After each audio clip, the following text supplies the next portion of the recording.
नवनीरदाभा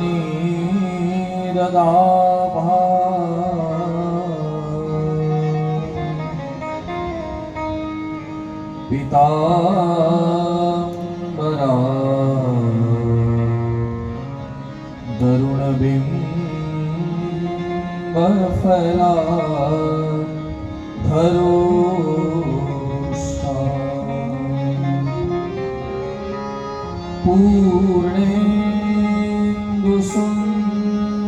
पूर्णेन्दुसुन्दरमुखाद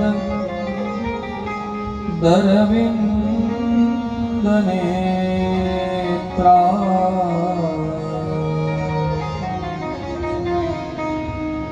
कृष्णात् परं किमपि तत्त्वमहं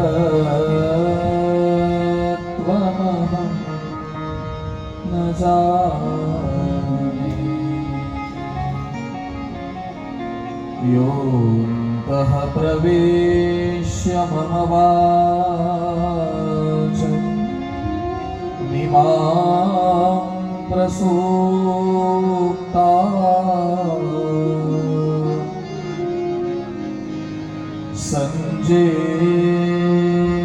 सञ्जीवयत्य नीलशक्तिधर स्वधाम्ना अन्याश्च हस्तचरण श्रवणत्वगादिं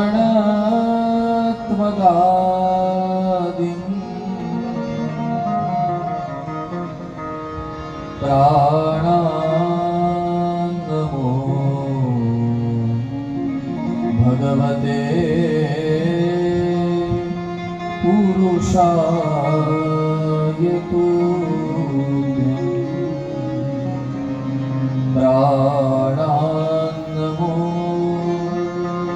भगवते पुरुषाय तुभ्यं।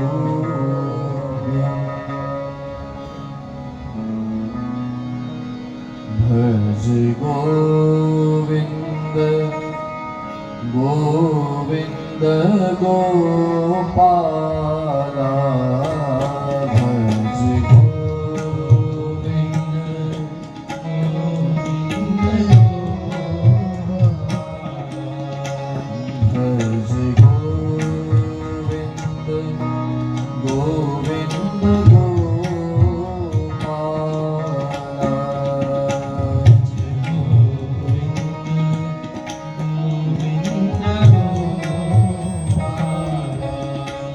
भज मुरली मनोहर नंदलाला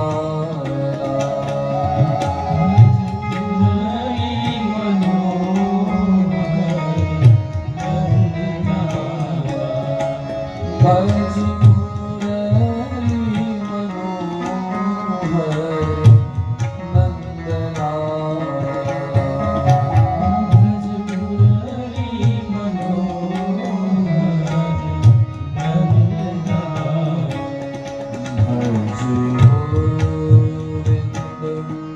गोविंद गोपाला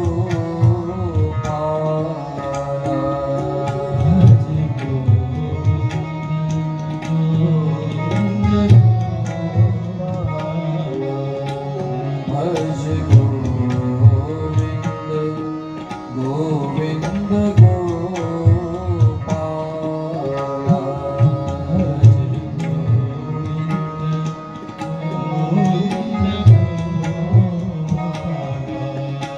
भज मुरली मनोहर नंदलाला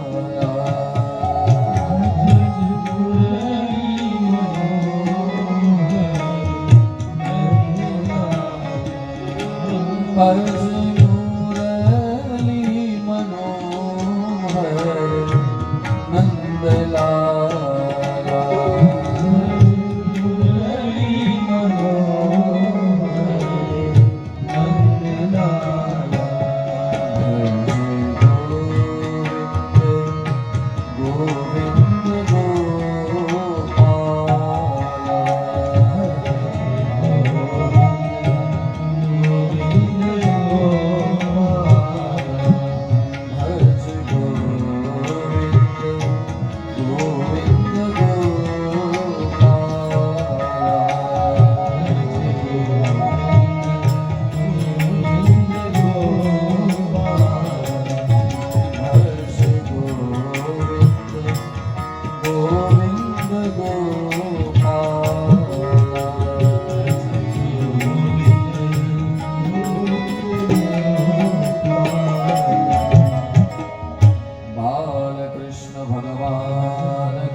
राजा रामचंद्र भगवान की जय।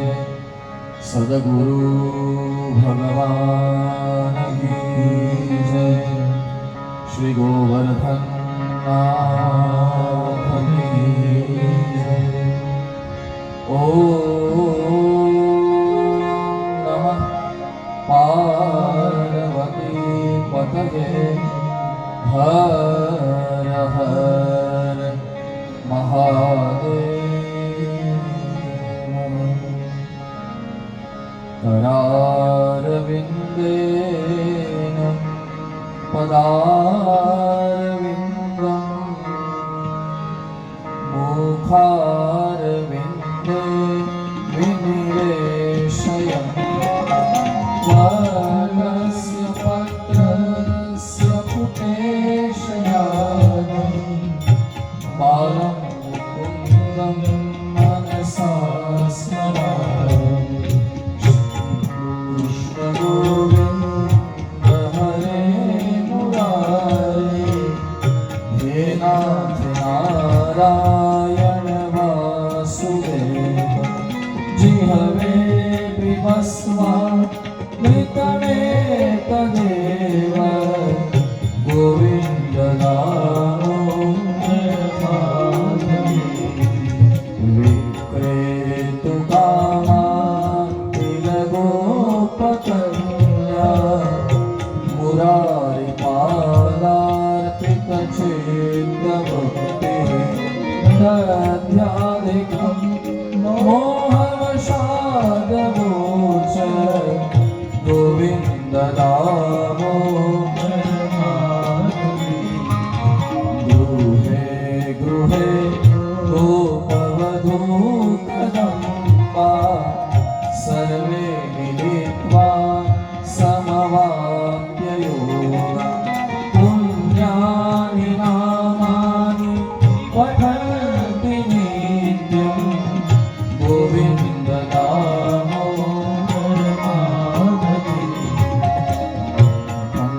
शयाना निलये निजेऽपि नामानि विष्णु प्रवदन्ति मर्त्या। ते निश्चितं तन्मयता व्रजन्ति गोविन्द नामो परमाधवेति।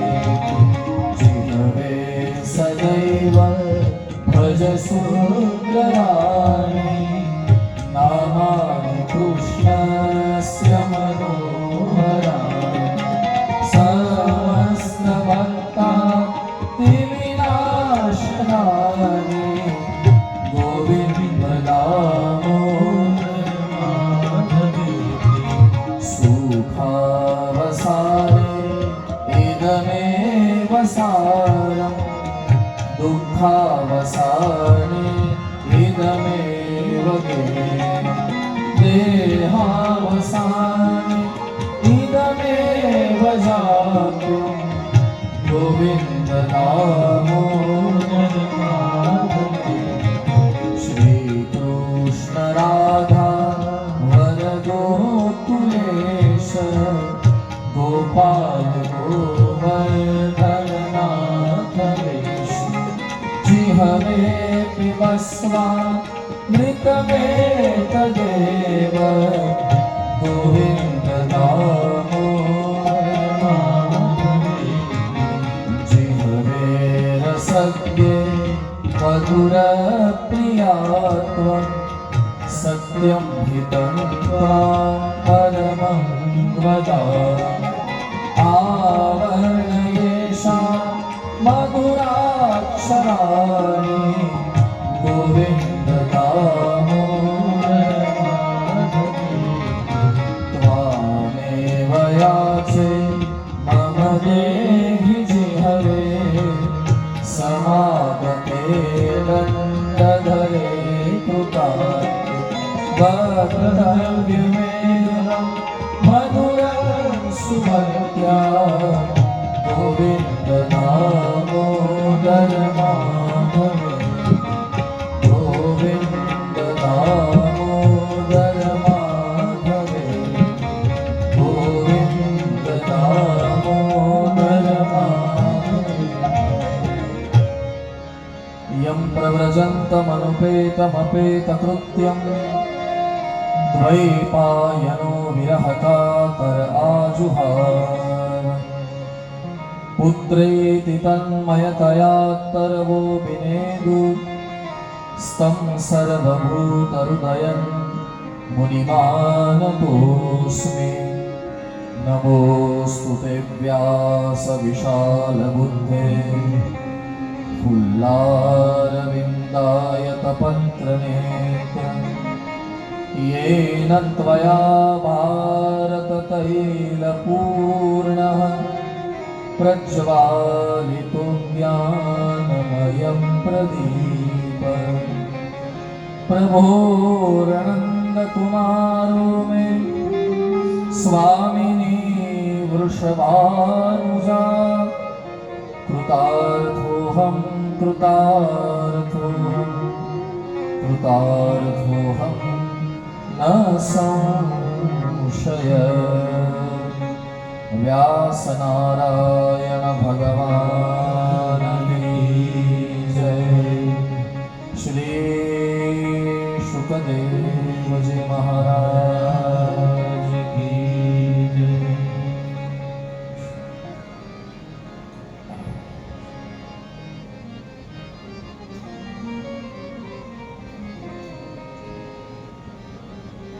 ઠાકરિયા કુળ પરિવાર દ્વારા આયોજિત આ શ્રીમદ ભાગવત કથાના આજના દ્વિતીય દિવસે એટલે કે બીજા દિવસે મારી વ્યાસપીઠ ઓર એકવાર આપ સૌનું સહર્ષ સ્વાગત કરી રહી છે.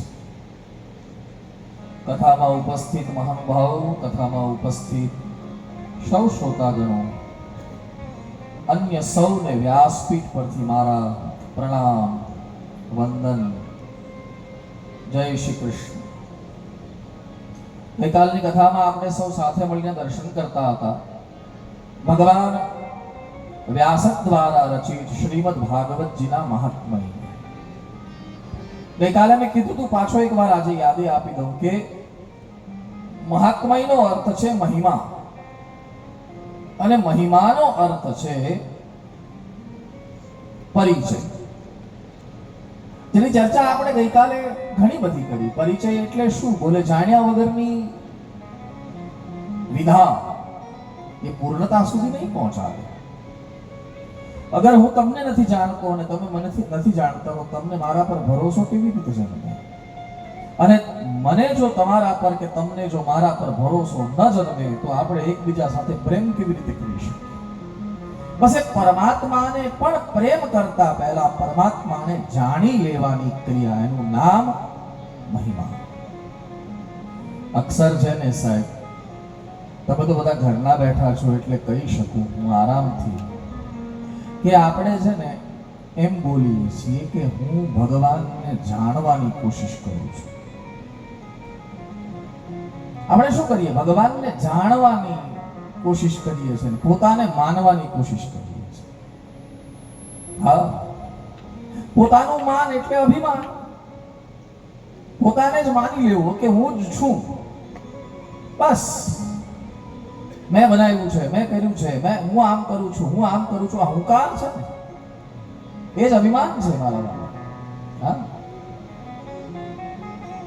અહમ શબ્દનો અર્થ સંસ્કૃતમાં થાય અભિમાન. અહમ, હા, અને સંસ્કૃતમાં અહમ શબ્દનો અર્થ થાય હું. અહમ, હું એકલો. જો આપણે બધા સાથે હોઈએ તો અહમનો શબ્દ વપરાય, તો સંસ્કૃતમાં શબ્દ વપરાય વયમ. આપણે બધા સાથે છીએ તો વયમ થઈ જાય. અને હું એકલો જ છું તો તમે સંકલ્પ કરશો ને, મહારાજજી તમારી પાસે સંકલ્પ કરાવશે ને તો પાણી હાથમાં આપીને બોલશે, બોલો અહમ.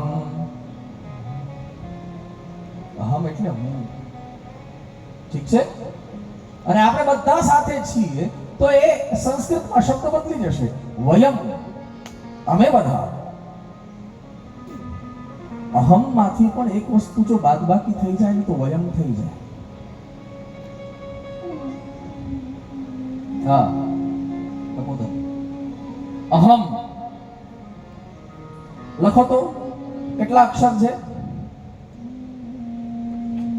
લખો તો ધનસુખભાઈ, કેટલા અક્ષર છે? 3. કયા કયા? અ, હ, મ. અ બાર કાઢ નાખો.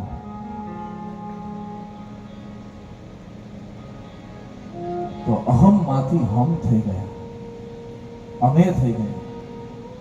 પણ તકલીફ એ છે સાહેબ, આ હુંકાર છૂટતો નથી. આપણા વેદોએ અથવા આપણા ઉપનિષદોએ તો આપણી 3 અવસ્થા બતાવી છે. યા તો આપણે જાગતા હોઈએ, યા તો સપનામાં હોઈએ, ને યા તો આપણે સુષુપ્ત હોઈએ, એટલે કે યા તો સૂતા હોઈએ, યા તો સ્વપ્નમાં હોઈએ, ને યા તો જાગતા હોઈએ. પછી કોઈ યોગી હોય ને એ 4થી અવસ્થામાં પહોંચે, જેનું નામ સમાધિ છે, અને પરમ યોગી હોય અને એ સમાધિને પણ પાર કરી જાય તો એ તુરીય અવસ્થા છે, જેને આપણે તુરિયા કહીએ છીએ. હા, તુરિયા અવસ્થા. ભગવાન શંકર માટે ગોસ્વામીજીએ શબ્દ વાપર્યો છે તુરીયમ. સમાધિમાં શું છે? જો જરા એક જ મિનિટ, વધારે નહીં લઉં તમારી. સમાધિમાં શું છે સાહેબ? સમાધિમાં તમને આંતરબાહ્યનું ભાન રહે. વિજ્ઞાન જે અત્યારે કહે છે ને, એ ઉપનિષદોએ બહુ વર્ષો પહેલા કહી દીધું છે. દ્રશ્ય ક્યારે બને? દ્રશ્ય ક્યારે બને? સીધો સાધો એક દાખલો આપો. આ મંડપ જોઈ રહ્યા છો તમે? હા કે ના? જો પાછું માથું હલાવ્યું તમે. આ મંડપ તમે જોઈ રહ્યા છો? આ ક્યારે દેખાય? જો સમજમાં આવી જાય ને તો બહુ મજા આવી જાય એમ છે. ગોપાલ, આ ક્યારે દેખાય? જોનારો હોય તો દેખાય. જોનારો જ નથી તો મંડપ કેવી રીતે દેખાવાનો? જો તમે જ નથી તો આ મંડપ દેખાવાનો છે? એટલા માટે આપણા ઉપનિષદોએ શબ્દ આપ્યો છે દ્રશ્ય અને દ્રષ્ટા. પરમાત્માએ આ બધું બનાવ્યું. જોનારો કોણ છે? બોલે જોનારો પણ પરમાત્માએ આપણને જે બનાવ્યા ને એ જોનારા બનાવ્યા છે. દ્રશ્ય દ્રષ્ટા વગર અધૂરું છે, અને દ્રષ્ટા વગરનું દ્રશ્ય જેમ અધૂરું છે એમ દ્રશ્ય દ્રષ્ટા વગરનું અધૂરું છે. હા, આંખો આપી છે પણ કઈ દેખાય જ નહીં તો અંધારું અંધારું અંધારું અંધારું. તમારી આપણી મોટો બંગલો હોય, બધી જ રાચ રચેલી વસ્તુ એમાં હોય, કરોડો રૂપિયાનો બંગલો, અરે હું તો એમ તો સોનાની દિવાલનો બંગલો હોય લ્યો તમારો, પણ એ બંગલામાં લાઈટ ન હોય ને આપણે જોઈ ન શકીએ તો એ સોનાની દિવાલ કામની છે નહીં. એ અંધકારનું નામ છે અજ્ઞાન. જે અંદર પ્રવર્તતો હોય, અંદર ચાલતો હોય. એટલા માટે દ્રષ્ટાનું પણ મહત્વ છે અને દ્રશ્યનું પણ મહત્વ છે. હા, એ હુંકાર સમાધિમાં છે ને, દ્રષ્ટા દ્રશ્ય અલગ થઈ જાય, પણ તુરીય અવસ્થા છે, 5મી અવસ્થા છે, એમાં તો જે જોઈ રહ્યા છો ને એને જ પોતે માની લેવું, બે એક થઈ જાય. એનું નામ તુરી. જો કે આ બહુ બધા ગહન વિષયો છે, મારે એમાં નથી જવું. મારે તો ખાલી એટલું જ કહેવું છે કે આપણે યા તો સૂતા હોઈએ, યા તો આપણે સ્વપ્નમાં હોઈએ, અને યા તો જાગૃતિમાં હોઈએ. પણ તમે મને કહેશો આ ત્રણેય અવસ્થામાં આપણી સાથે શું હોય? યા તો આપણે અત્યારે જાગીએ છીએ ને, આ ઘણા કથામાં આવીને પછી સૂઈ જાય અલગ વાત છે, પણ અત્યારે તો બધા જાગીએ છીએ ને. આપણે તો જાગીએ છીએ, પછી રાત્રે આપણે સૂઈ જશું, અને રાત્રે સૂતા આપણે સ્વપ્ન જોશું, તો આપણી આ ત્રણેય અવસ્થા 24 કલાકમાં નિર્માણ થઈ ગઈ. જાગવું, સૂવું અને સ્વપ્ન. તો આ ત્રણેય અવસ્થામાં એક વસ્તુ આપણી સાથે રહે છે. એ શું? કોઈ કહી શકે? શું? ભગવાન. ભગવાન આપણને તો ખબર નથી ને, ભગવાન આપણી સાથે સુઈ ગયા એટલે અર્ધ મૃત્યુ. હા, આપણને આપણું નામ યાદ નથી રહેતું સુઈ ગયા પછી. સાહેબ ભગવાન તો બહુ આઘા થઈ જાય. હા, એવી કઈ વસ્તુ છે કે જે ત્રણેય જગ્યાએ આપણે સાથે હોય અને એક જ વસ્તુ આપણી સાથે ત્રણેય જગ્યાએ હોય? કઈ? બોલે, હું સૂતો છું, હું જાગું છું અને હું સપનામાં. આ હું જે છે ને એ અહંકાર છે. वही तो अहंकार है, वो वही तो। हाँ, એ અહમ વયમ થઈ જવું જોઈએ, અથવા તો અનો અહમનો અ નીકળી જવું જોઈએ તો હમ થાય. તમે અત્યારે હું કરીને કરશો ને તો તમે એકલા છો. ભાઈ, હું એમ કહું હું બેઠો છું તો હું એકલો છું કે નહીં? ઉત્તમભાઈ, તમે એમ બોલો કે હું બેઠો છું તો તમે એકલા છો કે નહીં? મોહનભાઈ, એ માસ્તર સાહેબ, હું બેઠો છું એમ કહો તો એકલા થઈ જાવ કે નહીં? પણ એમ બોલો કે અમે બેઠા છીએ તો બધા થઈ ગયા. તમે તમારા એ સંબંધોના વિસ્તારમાં માત્ર એકલાને પ્રવેશ નથી આપ્યો, તમે બધાને પ્રવેશ આપી દીધો. સમાજમાં, કુટુંબમાં, રાષ્ટ્રમાં અત્યારે આ વસ્તુની જરૂર છે. હું કરવાની જરૂર નથી, આપણે કરવાની જરૂર છે. તો આ રાષ્ટ્ર જેટલું પ્રગતિમાં આવે છે ને, જેટલો સમાજ આપણો પ્રગતિમાં આવી રહ્યો છે, એનાથી 2 ગણી સ્પીડમાં ઉપર આવશે. કરવાની જરૂર શું છે? એકબીજાના ટાંટિયા ખેંચવાના બદલે એકબીજાના હાથ ખેંચવાની જરૂર છે. બસ એકબીજાના ટાંટિયા જે ખેંચીએ છીએ એની જગ્યાએ એકબીજાના હાથ પકડી. પરિચય વગર પ્રેમ શક્ય, પરિચય વગર ભરોસો શક્ય નથી અને ભરોસા વગર પ્રેમ શક્ય નથી. એક ચર્ચા ગઈકાલે આપણે સૌએ સાથે મળી યથાઉચિત જેટલો પણ સમય મળ્યો એ પ્રમાણે આપણે કરી. આઈએ, મેં ગઈકાલે તમને એક શ્લોકનો પાઠ કરાયો હતો શ્રીમદ ભાગવતજીના, અને ગઈકાલે તમારી પાસે ઓલી પુસ્તિકા નહોતી એટલે એક જ શ્લોકનો પાઠ કરાવીને પછી કથા વિરામ આપી. હવે આઈએ શ્રીમદ ભાગવતજીના મંગલાચરણનો આરંભ કરીએ. પાના નંબર 4, એમાં શ્રીમદ ભાગવતજીનું મંગલાચરણ છે. મારી સાથે જો સરળ શબ્દો છે અને ગુજરાતીમાં છે એટલે મારી સાથે ગાવાનો પ્રયાસ કરજો. 3 શ્લોકનો આપણે પહેલા પાઠ કરી લઈએ અને પછી કથાનો આરંભ કરીએ. જે રીતના ભગવાન વ્યાસની એક પરંપરા છે, એ જ પરંપરાનો નિર્વહન કરતા આપણે આગળ વધીએ. આઈએ. શ્રી પરમાત્મને નમઃ. જન્માદ્યસ્ય યતોન્વયાદિતરત ચાર્થેષ્વભિજ્ઞસ્વરા तेने ब्रह्म हृदाय आदि कवये मुह्यन्ति सूरय तेजो वारिमृदां यथा विनिमयो यत्र स्त्रिसर्गो धाम्ना स्वेन सदा निरस्तकुहकम् सत्यं परं धीमहि धर्मः प्रोचितकेत्रवोऽत्र परमो निर्मत्सराणां सता वेद्यं वास्तवमत्र वस्तु शिवदं तापत्रयोन्मूलनम् श्रीमद्भागवते महामुनि कृते किं वापरैरीश्वर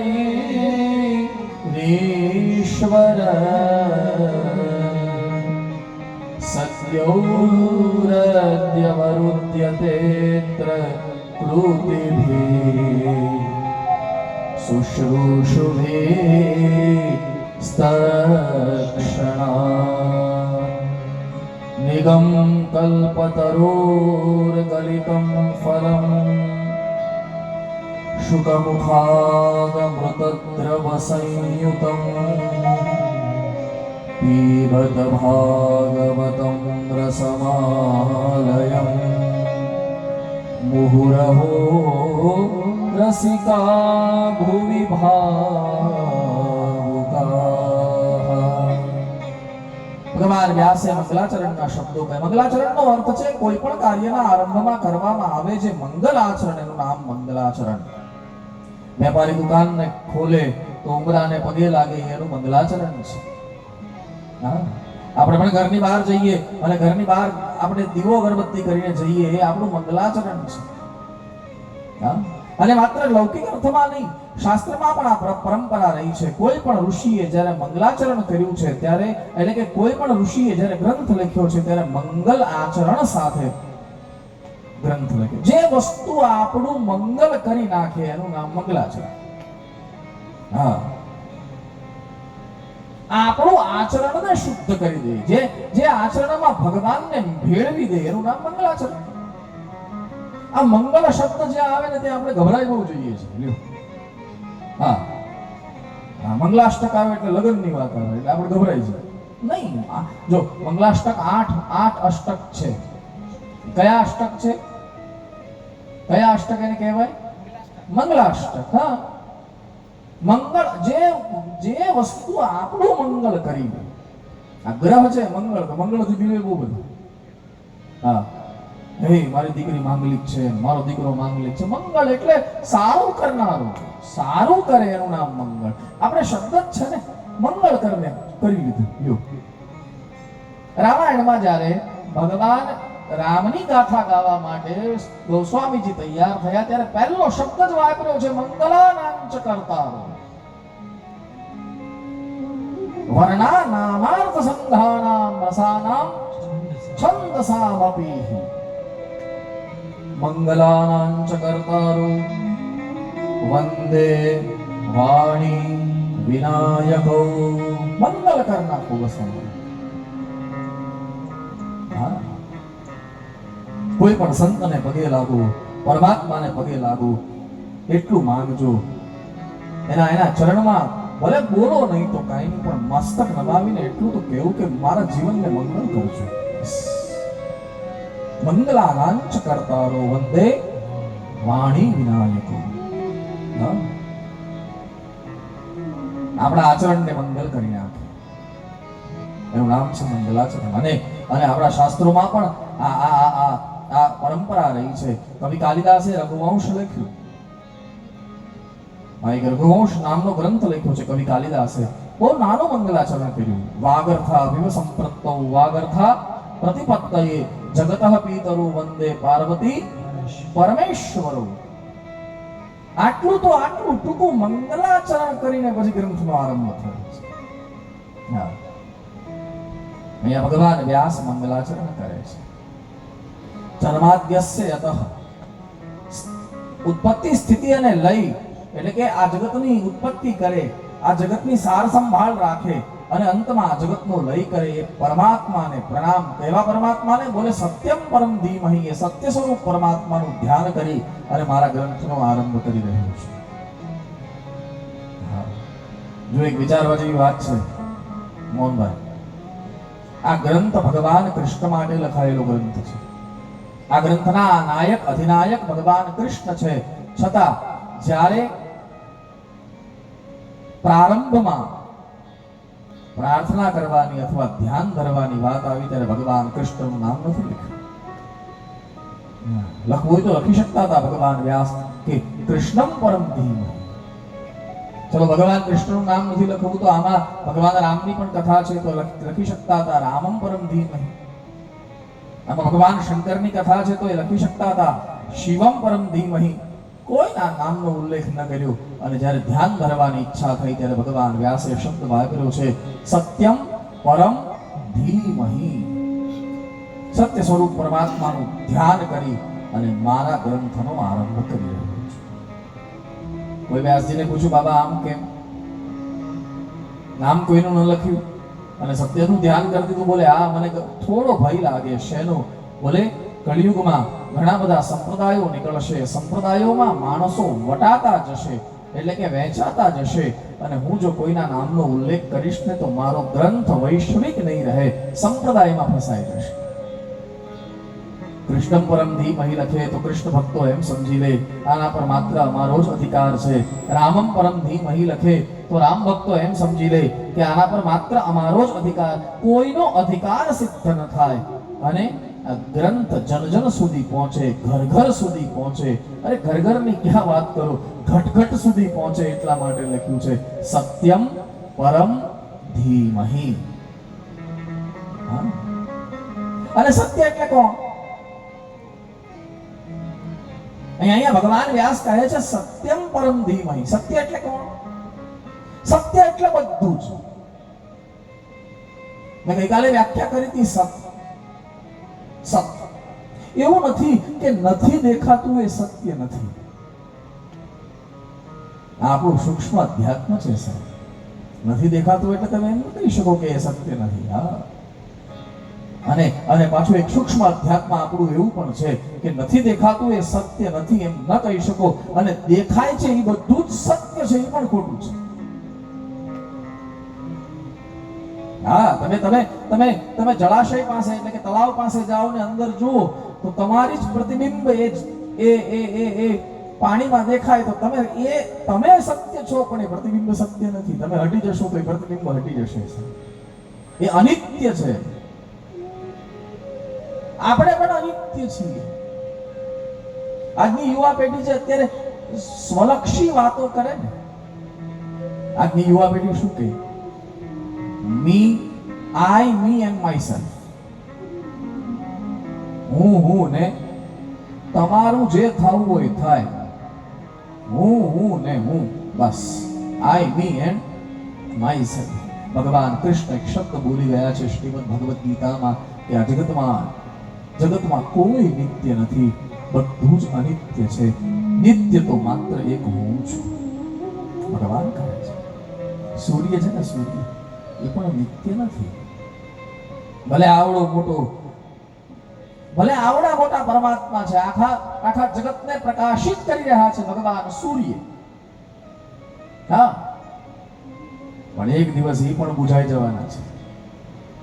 નિત્ય તો એ પણ નથી. હા,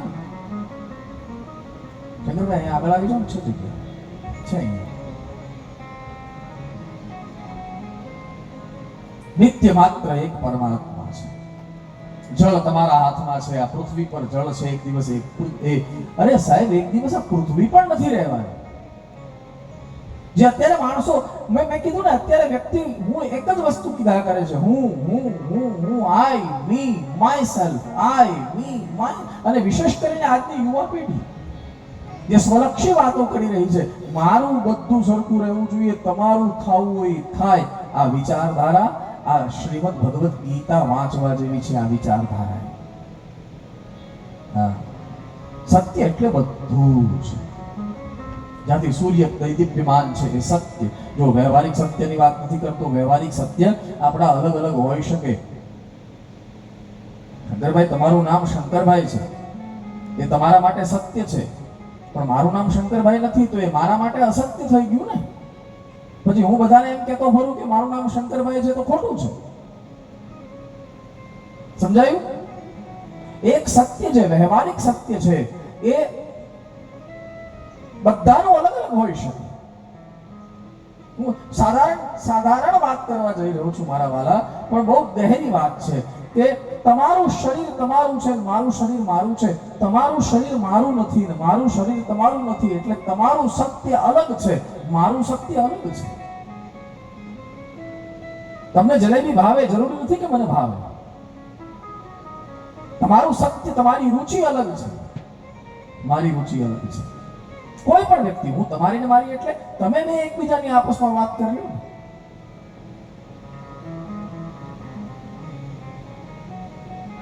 વ્યવહારિક સત્ય બધાના અલગ છે. હા, તો પરમ સત્ય કયું? અહીંયા જે સત્યની વાત થાય છે કઈ છે?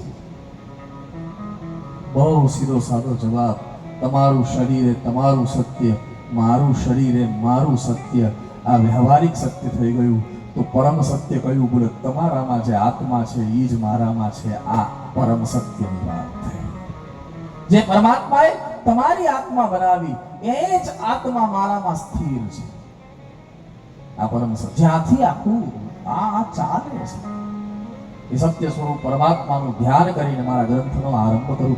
સાહેબ, ચર્ચા તો એટલી બધી વિશાળ છે આ મંગલાચરણની, પણ અત્યારે જે લોકો કહે છે ને કે તમારો ભગવાન આમ ને અમારો ભગવાન આમ, તમે આ ભગવાનને માનો ને અમે આ ભગવાનને માની, આ બધા ખોટા. હું તો વ્યાસપીઠ પરથી કહું છું, જો ને, તમારા ભગવાનમાં આટલો પાવર ને અમારા ભગવાનમાં આટલો પાવર. પાવર તારા ભગવાનમાં છે પણ તું પામર છો. હા, સત્ય એક જ છે, ઈશ્વર એક જ છે. તમે બીજો એને કેવી રીતે સાબિત કરી શકો? એ મને કહે. બીજો હોય ને એને ઈશ્વર કહેવાય પણ નહીં. એક જ હોય એને પરમાત્મા. ભગવાન જો સ્વયં બોલી ગયા છે એકોહમ દ્વિતીયો નાસ્તિ, હું એક જ છું. તો આ બધું શું છે? તમે બેઠા છો, હું બેઠો છું, આ બધા આ શું છે? બોલે આ એટલું જ છે સાહેબ કે એણે લીલા કરવા માટે આપણને બધાને બનાવ્યા છે. એકલા રાસ રમે તો કેવું લાગે? હે, એ એકલા જ આવે, મુરલી એકલા જ વગાડે, કાંઈ ન હોય, આજુબાજુ કોઈ હોય ને, ગંગા જમનાજી ન હોય ને, હાથમાં મુરલી, કાંઈ ન બનાવ્યું, એકલા એકલા નાચવા મળે કેવું લાગે? હે, પોતે લીલા કરવા માટે આપણને બનાવ્યા છે અને આપણી સાથે એની લીલા ચાલે છે. એટલા માટે વેદનું એક સૂત્ર અહીંયા મૂકવું પડે, એકોહમ બહુશ્યામ. હું એક જ છું પણ એકમાંથી ઘણા બધા બન્યો છું. અને સમય આવશે ત્યારે આ બધું પાછું સંકેલી મારો હું એક જ રહી જઈશ.